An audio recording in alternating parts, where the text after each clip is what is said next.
மனுஷர் பாஷைகளையும் தூதர் பாஷைகளையும் பேசினாலும் அன்பு எனக்கு இராவிட்டால் சத்தமிடுகிற வெண்கலத்தைப் போலவும் ஓசையிடுகிற கைத்தாளத்தைப் போலவும் இருப்பேன்.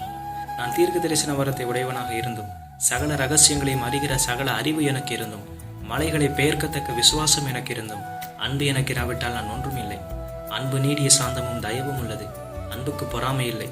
அன்பு தன்னை புகழாது, இருமாப்பாய் இராது, அயோக்கியமானதை செய்யாது, தற்பொழிவை நாடாது, சினமடையாது, தீங்கு நினையாது, அநியாயத்தில் சந்தோஷப்படாமல் சத்தியத்தில் சந்தோஷப்படும், சகலத்தையும் தாங்கும், சகலத்தையும் சகிக்கும், சகலத்தையும் விசுவாசிக்கும், சகலத்தையும் நம்பும்.